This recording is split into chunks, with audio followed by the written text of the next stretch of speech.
Namaste, selamat datang kembali di kuliah meditasi dengan saya, Effendi Wang, ya, persembahan Nusita Asram. Kita masuk ke pelajaran berikutnya. Kita mau mengenali lagi, ya, tentang realita, ya, karena meditasi berkaitan dengan kita berlatih mengenali realita. Sekarang kita belajar mengenali realita. Kan kita sudah mencoba sebelumnya mengidentifikasi bahwa akunya ini nggak ada. Bisa dengan teknik Who am I, misalnya ya. Akunya mana? Effendi itu yang mana? Ini hidung Effendi, mata Effendi, bukan Effendi. Gitu loh. Ternyata Effendinya tuh empty, nggak ada. Gitu ya. Kita berarti. Nah sekarang kan kita berarti meditasi itu kan sebenarnya kan banyak belief atau keyakinan tentang dalam meditasi kan, misalkan akunya itu nggak ada, misalkan all is well dan lain-lain, semua baik adanya, kita semua oneness. Ini kan bukan berarti kita langsung terima, percaya, plek gitu loh, plek, oh ya ini benar gitu ya. Nggak bisa kalau kita langsung percaya plek ini benar, berarti meditasi itu sebenarnya nggak ada spesialnya, sama dengan keyakinan lain, kepercayaan teman-teman terhadap sesuatu gitu loh.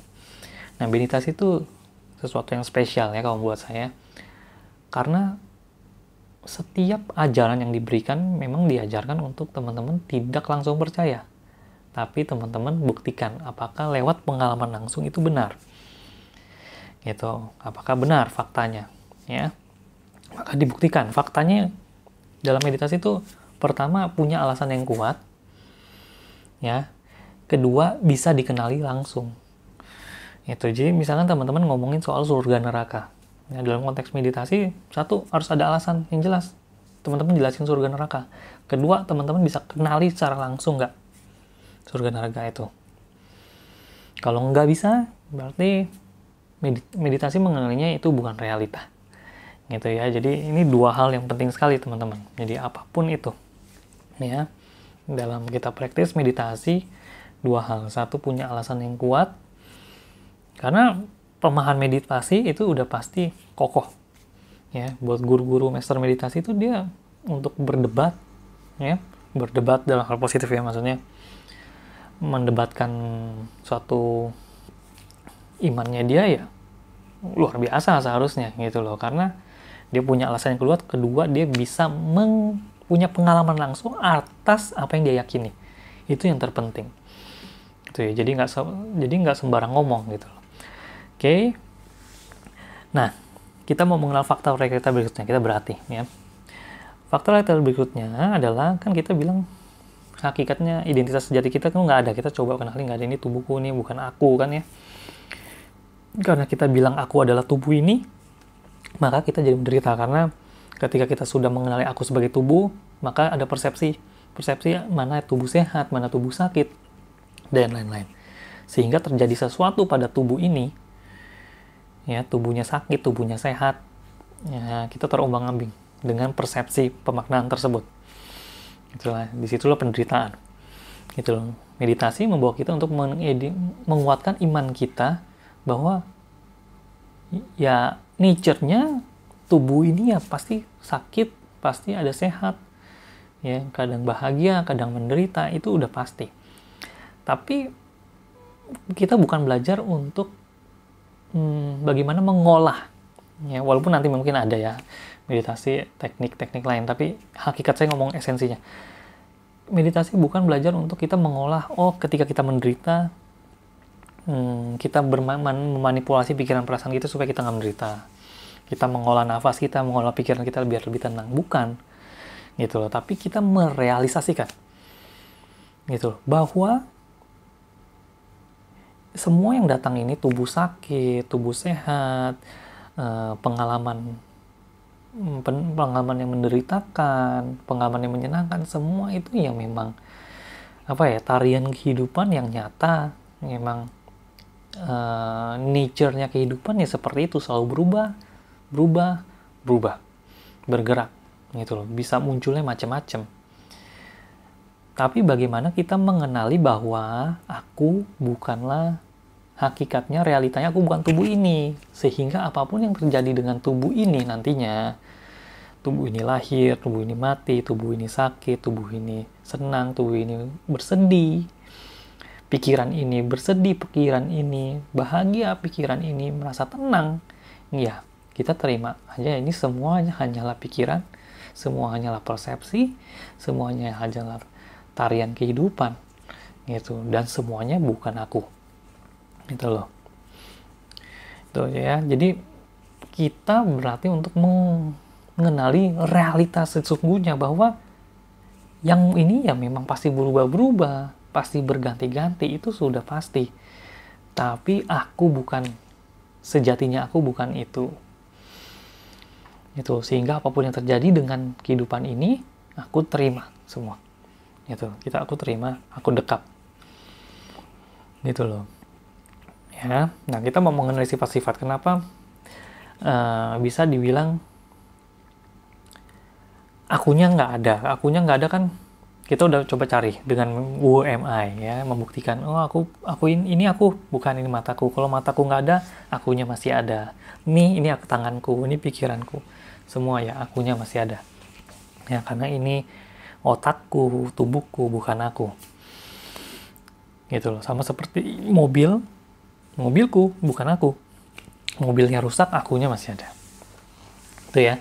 Nah, begitu juga dengan misalkan tubuh ini.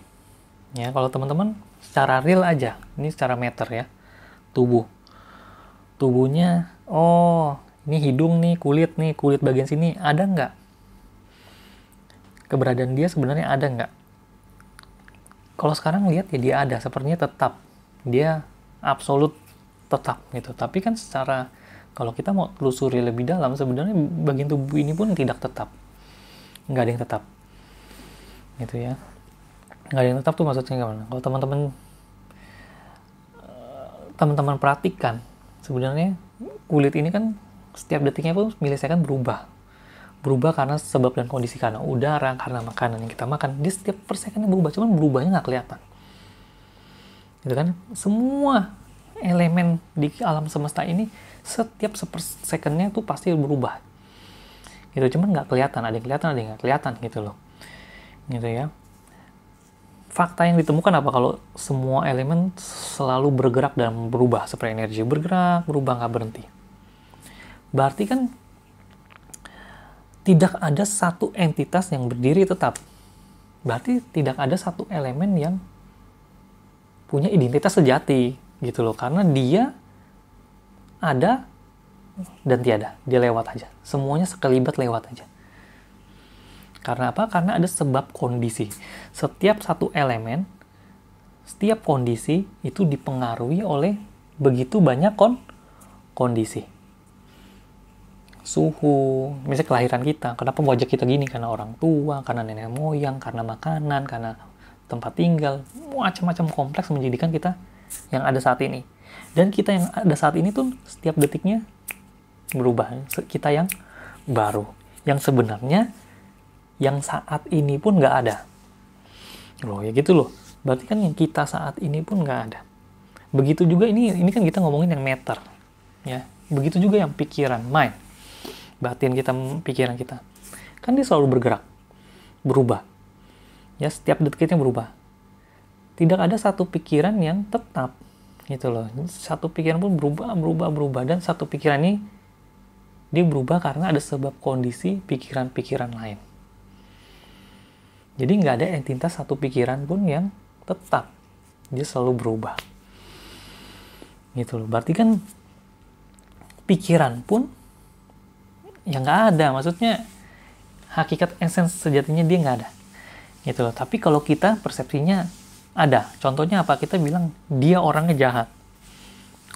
Kita orangnya perfeksionis, kita orangnya teledor. Padahal kita yang teledor ini, kita yang mungkin, atau dia yang jahat itu kan kenapa bisa jadi jahat? Karena sebab kondisinya banyak. Maka dia berubah menjadi jahat. Gitu ya.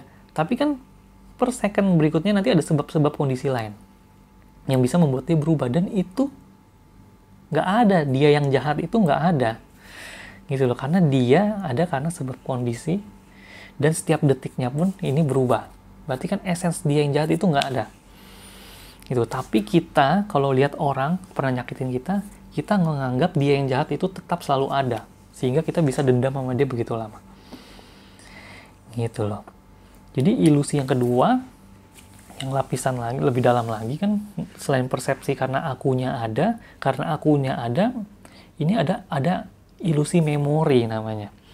Sehingga kita mengaitkan dengan aku, dia yang sekarang dengan sebelum-sebelumnya. Padahal selalu ada aku yang baru, aku yang fresh yang baru. Yang kalau kita mau kenali sebenarnya, indah sekali. Karena nggak ada satu hal pun yang harus kita kait-kaitkan, nggak ada satu hal yang harus kita permasalahkan gitu ya. Ya kita nikmati aja berkah kita yang ada saat ini, karena setiap hari adalah aku yang baru dari pikiranku, tubuhku, dan lain-lain.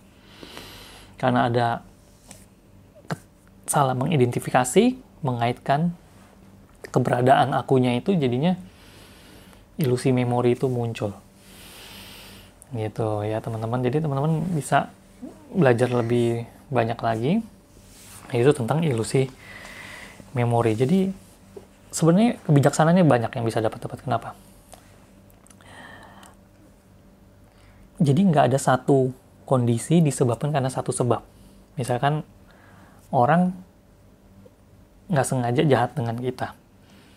Kan padahal seseorang bisa jahat itu sebabnya banyak gitu loh. Jadi kita nggak menyalahkan satu sebab gitu loh.